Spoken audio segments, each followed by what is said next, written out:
ये जो आया नेक्स्ट, सोल्यूशन ऑफ इक्वेशन क्या होता है। सोल्यूशन ऑफ इक्वेशन में होता है अगर किसी इक्वेशन में हम कोई वैल्यू पुट करेंगे, वो वैल्यू पुट करने से अगर left hand side right hand side दोनों बराबर आ जाएं तो इसका मतलब जो वैल्यू हमने पुट की वो ही वैल्यू उस इक्वेशन का सोल्यूशन बन जाएगी। फॉर एग्जाम्पल के तौर पे मैं लिखता हूं 5p + 2 = 7। मान लो एग्जाम्पल के तौर पे मैंने इधर p की वैल्यू पुट की 3, p की क्या वैल्यू पुट की 3, मैं इधर p की वैल्यू पुट करूंगा 3। ये हो गई लेफ्ट हैंड साइड और ये हो गई राइट हैंड साइड। हमें क्या बताना है, सोल्यूशन ऑफ इक्वेशन क्या होता है। सोल्यूशन ऑफ इक्वेशन वो होता है अगर हम कोई नंबर इक्वेशन में पुट करेंगे, पुट करने से अगर left hand side right hand side के बराबर आए तो उसको बोलते हैं वो जो नंबर होगा वो इसका सोल्यूशन होगा। फॉर एग्जाम्पल मैंने अभी आपको लिखा, इधर ये इक्वेशन लिखी, इसमें ये लेफ्ट हैंड साइड है, ये राइट हैंड साइड है। वैल्यू पुट करूंगा 3 की, मैं p की जगह 3 लिखूंगा। पहले हम लेफ्ट हैंड साइड ले लेते हैं। लेफ्ट हैंड साइड में आ गया 5p + 2।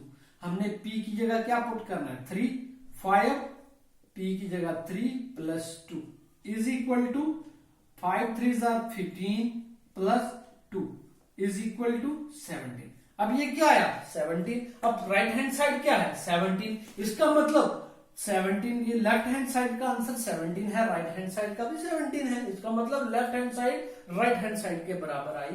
कब आई, जब हमने p की वैल्यू क्या पुट की 3। तो इसका मतलब ये जो p = 3 है is a solution of given equation. Solution of given equation, solution of given equation. इसका मतलब ये जो p = 3 है ये इसका सोल्यूशन हो गया। इसको बोलते हैं सोल्यूशन ऑफ इक्वेशन। नेक्स्ट है hit and trial method. 3 next आ गया hit and trial method. Hit and trial method में क्या करना होता है, आपको इक्वेशन दी होती है, आपने उस इक्वेशन की वैल्यू को फाइंड करना है। वैल्यू को क्या करना है, फाइंड करना है। यानी कि आपने फाइंड करनी है वैल्यू इस इक्वेशन की, सोल्यूशन को फाइंड करना है। हिट एंड ट्रायल मेथड में आपको इक्वेशन दी है, आपने सिंपल क्या करना है, हिट एंड ट्रायल मेथड में वैल्यू को फाइंड करना है। आप कोई भी नंबर पुट कर सकते हो, 1 2 3 4, हर एक नंबर को पुट करके देखना है इस इक्वेशन में। तो आपको करना क्या है, जब left hand side right hand side के बराबर आ जाए तो वहीं पे स्टॉप कर देना है, और जिस नंबर पे जाके left hand side right hand side के बराबर आए तो इसका मतलब वो इसका सोल्यूशन बन जाएगा। हिट एंड ट्रायल मेथड में आपको हर एक वैल्यू पुट करके देखनी है कि कौन सी वैल्यू पुट करके left hand side right hand side के बराबर आ जाए। एग्जाम्पल के तौर पे मैंने आपको ये इक्वेशन दी, एक इक्वेशन दी। फॉर एग्जाम्पल मैं इसका सोल्यूशन करूंगा। देखो मैं पहले क्या करूंगा, put p = 1, put p = 1 in left hand side, in left hand side. देखो p1 पुट किया, 5 1 + 2 = 5 + 2 = 7 आया। इसका मतलब ये जो p = 1 है इज नॉट ए सोल्यूशन, ये सोल्यूशन नहीं है इसका। किसका, इसका।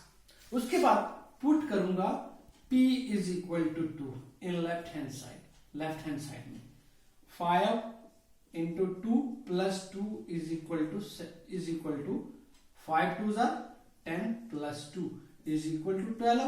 ये भी राइट हैंड साइड के बराबर नहीं आया तो ये भी सोल्यूशन नहीं है। Therefore p = 2 is not a solution, is not a solution। अब p भी 2 के बराबर, जब p की वैल्यू 2 की तब भी ये इसका सोल्यूशन नहीं आया, p की वैल्यू 1 की तब भी इसका सोल्यूशन नहीं आया। फिर एक और वैल्यू पुट करेंगे, पुट p = 3 इन लेफ्ट हैंड साइड।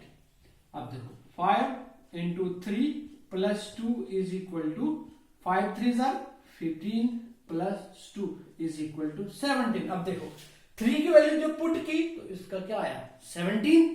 17 किसके बराबर, राइट हैंड साइड के बराबर, तो left hand side = right hand side के बराबर आई। तो therefore p = 3 is a solution of given equation। इसका मतलब p = 3, जो हमने वैल्यू निकाली हिट एंड ट्रायल मेथड में आपको वैल्यू फाइंड करनी होती है। तो कौन सी वैल्यू हमने निकाली, p = 3, जो इसका सोल्यूशन आया। तो इसका मतलब इसमें हमने कौन सी वैल्यू फाइंड की 3, तो इसका मतलब इसका सोल्यूशन क्या होगा 3। तो वैल्यू भी क्या आई 3। अब नेक्स्ट आया एक्सरसाइज। अब हम पीछे मैंने आपको टॉपिक समझाया, अब हम करेंगे एक्सरसाइज 4.1 का पहला सवाल। पहले सवाल में वो बोल रहा है आपको क्वेश्चन दिया हुआ है, आपको बताना है कि वाक्य में जो इक्वेशन दी है और उसकी जो ब्रैकेट में जो वैल्यू दी है, क्या वाक्य में ये इसका सोल्यूशन है या नहीं। Check whether the given value in the bracket is a solution of the given equation और नॉट। आपको चेक करना है ये जो वैल्यू है ब्रैकेट में n इज इक्वल टू 1 दिया है कि वाक्य में जो value n is equal to 1 है इसका सोल्यूशन है या नहीं। तो सोल्यूशन कैसे पता चलता है वो मैंने आपको ऑलरेडी समझाया है। तो सॉल्व करते हैं इसको। पहला पार्ट है n plus 5 is equal to 19, bracket में दिया है n इज इक्वल टू 1। आपको क्या करना है, n की जगह वैल्यू पुट करनी है 1।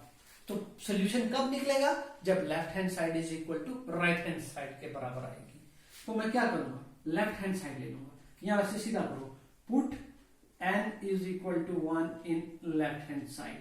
देखो n की वैल्यू क्या, n प्लस 5 है ना, n की जगह 1 प्लस 5 इज इक्वल टू 6 आया।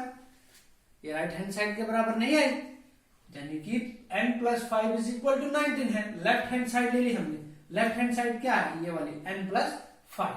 तो put n is equal to 1 in left hand side. जब हमने n इज इक्वल टू 1 किया, 1 प्लस 5 इज इक्वल टू 6 आया लेफ्ट हैंड साइड में, तो राइट हैंड साइड के बराबर। देयरफॉर लेफ्ट हैंड साइड जो है is not equal to right hand side. क्यों, क्योंकि n की वैल्यू पुट करने में ये राइट हैंड साइड के बराबर नहीं आया।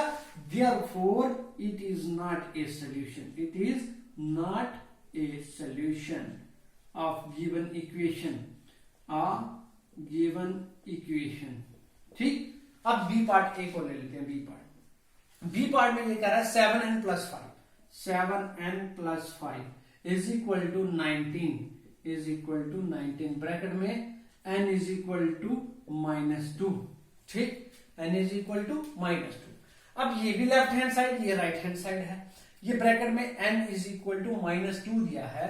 आपको बताना है कि ये जो n की वैल्यू 2 दी है कि इसका सोल्यूशन है या नहीं। तो हम क्या करेंगे, सोल्यूशन में ले लेंगे, लेफ्ट हैंड साइड ले लेंगे, वो क्या है 7n प्लस 5। हम क्या करेंगे, put n is equal to -2 in left hand side. ठीक, देखो 7 -2 प्लस 5 इज इक्वल टू 7 2 14, लेकिन इसके साथ माइनस का निशान है तो माइनस लिखेंगे। ठीक, प्लस 5 इज इक्वल टू ये -14 प्लस 5, यानी कि 5 में से 14 निकालें। 5 में से 14 निकालेंगे तो कितना निकलेगा, -9। तो ये लेफ्ट हैंड साइड जो है वो भी राइट हैंड साइड के बराबर नहीं आई। Therefore left hand side is not equal to right hand side. जब left hand side right hand side के बराबर नहीं आई तो इसका मतलब ये भी इसका सोल्यूशन नहीं है। It is not a solution, it is not a solution of given equation, of given equation. ठीक, ठीक उसी तरह से तीसरा पार्ट करेंगे हम। अब देखो सी पार्ट दिया है 7n plus 5 is equal to 19, n की वैल्यू दी है 2। अब बताना आपको कि क्या ये भी सोल्यूशन है या नहीं है। तो हम क्या करेंगे, सोल्यूशन करेंगे इसका, लेफ्ट हैंड साइड ले लेंगे, वो है 7n प्लस 5। ठीक, अब पुट करेंगे, put n is equal to 2 in left hand side.